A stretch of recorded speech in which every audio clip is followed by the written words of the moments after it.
Okay. Now, the six-figure Facebook advertising strategy, let's talk about that.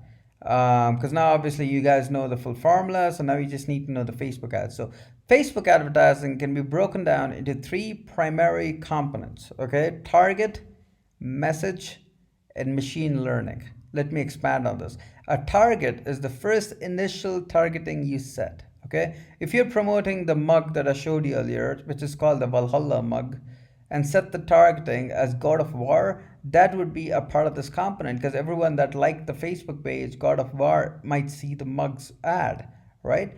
Message. This is where your ad angles are included, your ad copy, your ad creatives, your ad videos, all of that stuff is included under the message component. Machine learning. This is something that you can influence, but you can't control. Okay, because this is something that's on Facebook's end. It's Facebook's algorithm and how it effectively makes decisions on who to show your ads to. Which in every case, it's going to show your ads to the most relevant audience, right? So how does Facebook work? Facebook doesn't simply show your ads to people who like a certain page. It has an algorithm, right? It shows your ads to people that are most likely to perform the action that you optimize your ad campaign for. I mean, if you set your ad campaign for purchases, Facebook will show your ads to people that are most likely to purchase. Okay, so when dealing with Facebook, these three components are key to understand. And now I'm going to give you a brief rundown of the three components and actually give you guys a game plan. Okay, who to target initially? What target audience should you go after? So if you're selling impulse purchase products or any products priced under $100 that isn't super niche specific, you run straight conversion purchase ads. Okay, if you are selling products that are over $100, what I would do is I would run lead generation campaigns, and I'd like use a lot of retargeting methods. So again, run straight conversion purchase ads. That really works well. Don't bother with anything else really. This will enable you to display your ads to people that are most likely to buy. Okay. Next, what initial targeting should I use? So there's two methods to target initially. There's one called as a sniper targeting, and there's semi-broad targeting. A sniper targeting is where you target audience sizes of less than 750,000. Okay, with this audience, you'll get the sales a lot quicker, but you'll also quickly exhaust the creatives, and you would have to keep changing them. So that is one demerit of this audience, right? Not a lot of accurate data too, considering the size of the audience. The size is small, so even if an ad converts with this audience, it's not 100% proven to convert on a slightly bigger audience, right? Semi-broad. This is where you target audiences from the size of 1.5 million to 10 million. Okay, and this audience has a slightly larger or slower learning period, but it's incredibly powerful and makes it easier to scale too. You can run ads for longer without having to change the creative. To give you an example, if I was trying to sell the Viking mug that I showed you earlier, the Valhalla mug, I could either target the Norse myth, right? Or I could target Thor. Okay, and Thor would be a semi-broad audience because the people like Thor, they watch Marvel movies and stuff. A Norse myth, however, is a very, very specific form of audience that a very specific group of people would like, right? If that makes sense to you. So, action plan: compile a list of three target audiences, and you guys could get to work on that as soon as this webinar is done.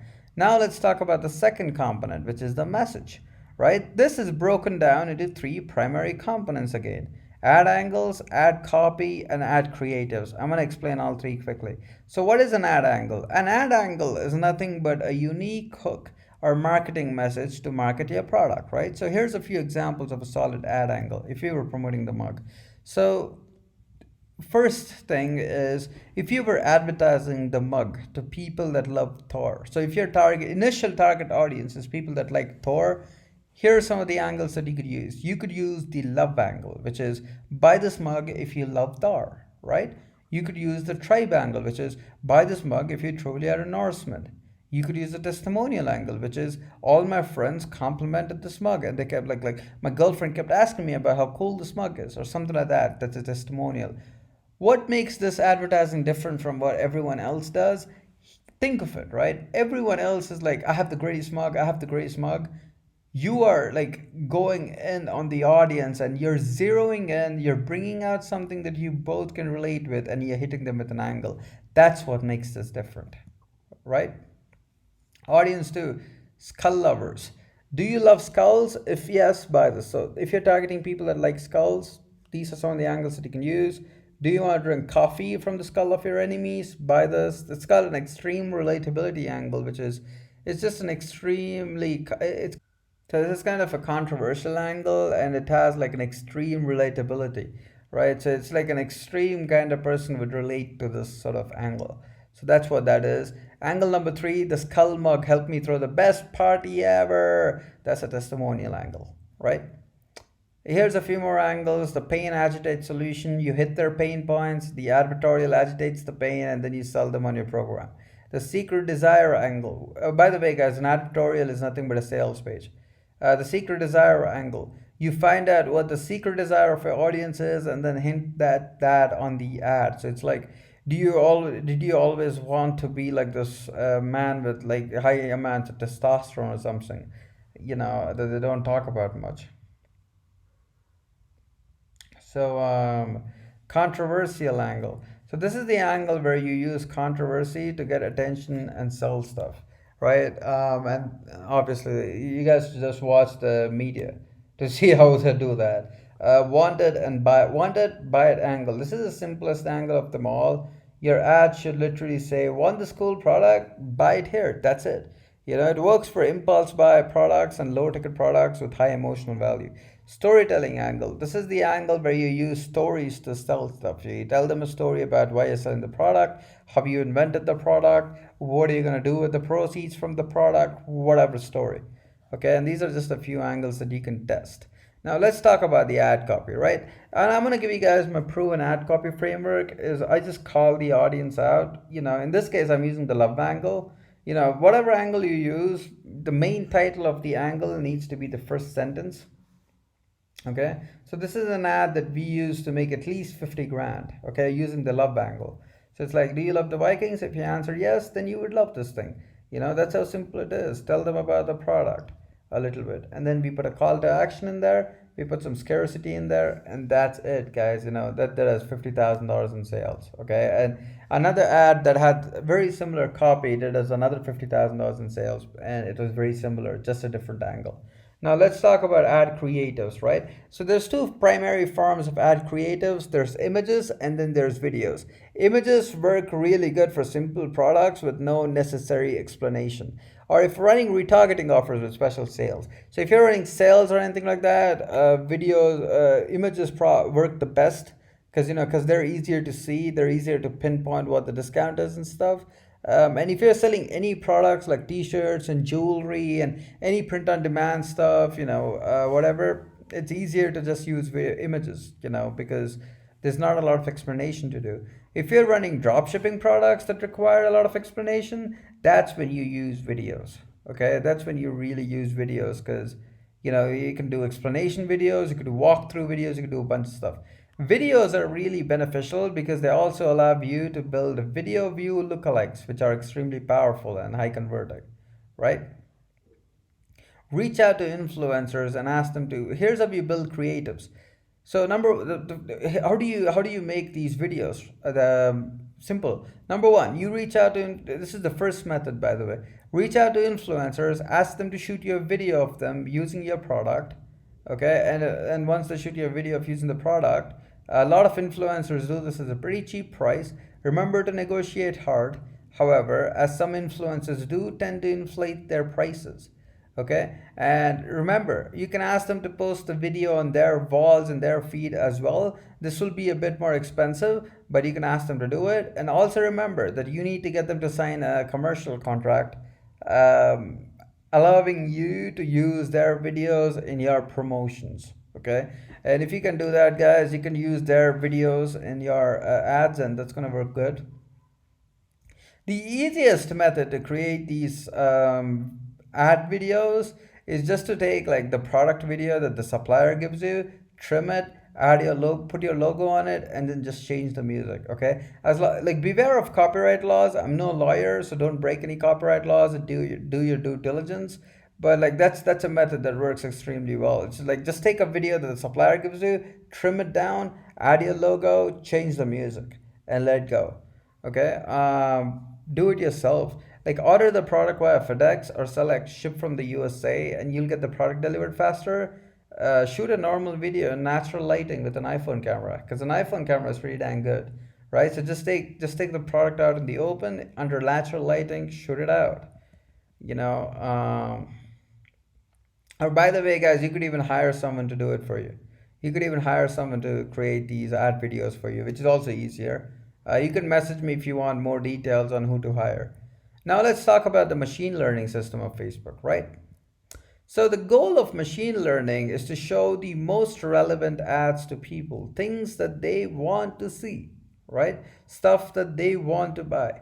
And the true goal of running Facebook ads is to ensure that you feed Facebook's machine learning system enough data to show your ads to people that are most likely going to become customers of your brand, right? And here's how you feed the system. Facebook is a force to be reckoned with. Feed it with the right data and leverage it properly to drop the cost per acquisition numbers. You're going to be paying much less to acquire a customer, okay, if you can feed the Facebook pixel with the right data. Number two, you're going to increase conversion. You're going to get a lot more sales because Facebook's going to send you more high quality traffic. Number three, you're going to increase the quality of customers you get. Okay. Now the real question is, how do you do it? And this can be broken down to three steps: test, optimize, and scale. Okay. So testing is where you start testing your ads and you start figuring out what works and what doesn't. So this is where you use a smaller budget, okay, and run a bunch of ads to a bunch of products to see what sticks. Okay, so what I would do is I would just run ads at 2x the target CPA. So if you're selling a product that's $30, your target CPA would be 10, so you're expecting to get customers at $10 or less, right? So your budget per ad set would be $20 a day.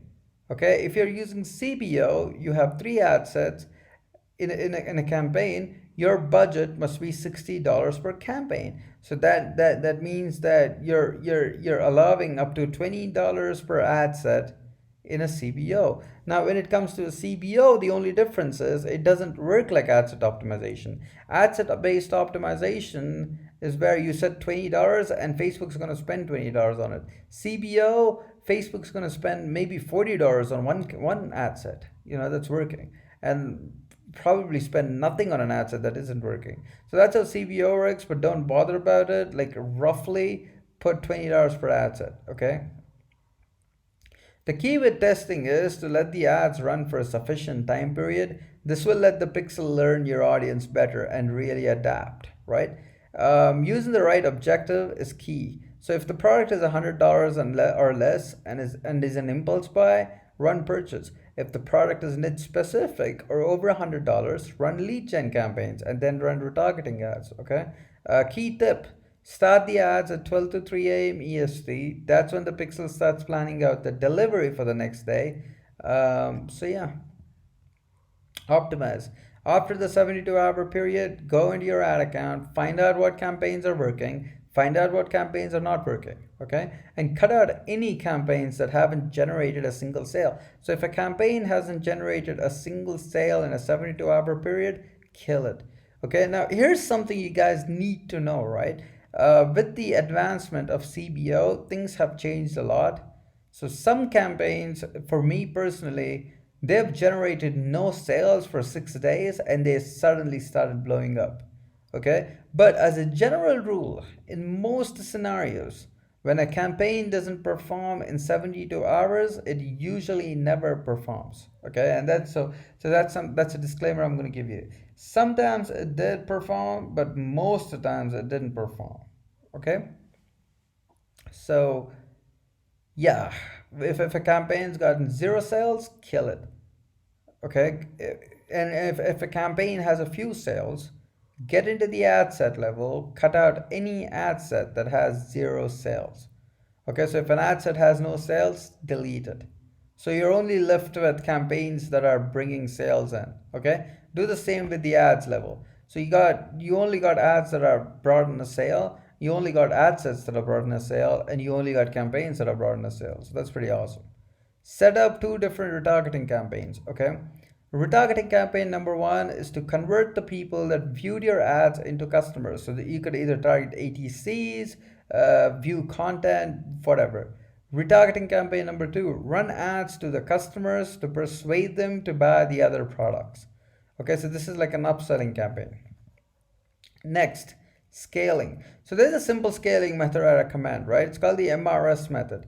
After optimization, okay, duplicate the campaign that worked well, cut out any other ad sets that didn't convert initially, and then increase the ad budget of this campaign by 20%. So if your total budget is $100, increase the budget to 120. Okay, after 72 hours, if your campaign is at a ROAS of 2.5 plus, duplicate, bump up the budget. Okay, when it stops working, tone it down to the level where it did work. So for example, if the campaign stopped working, delete it, go back to running it at $100 per day. See how that works, right? And then just keep building it. Tips for scaling. Have a solid ROAS even before you start scaling. Scaling generally decreases the ROAS, guys, so it's best to start higher. So at least have a 3 ROAS for scaling, unless you're selling high ticket products. So if you're selling $1,000 product, you don't really need a 2 to 3x ROAS, but yeah, like that's a math that you have to do.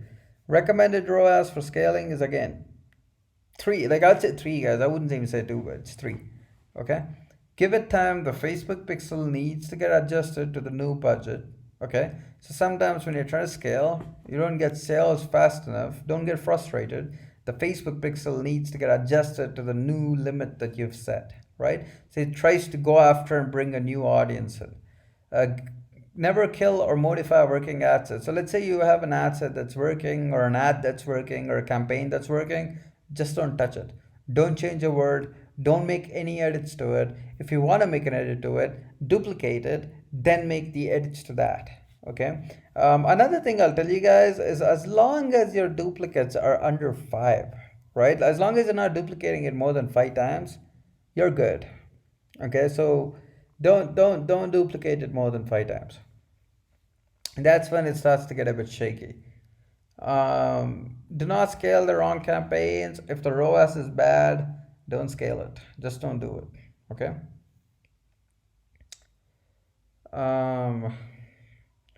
Make sure your payment source is stable. If a payment to Facebook gets declined, guys, they put a halt on your campaigns, and it kills all the learnings. And when you restart it, your numbers are gonna double. So if you were paying $15 a customer, now you're gonna pay like $30 a customer. That's just how Facebook works. For like, some people never recover from this phase. Others do recover, but it takes a while. It takes them a few days to like get back to the original numbers. So yeah, others just go up 3 to 5x in numbers. Sometimes they just go 5x in numbers. It's crazy.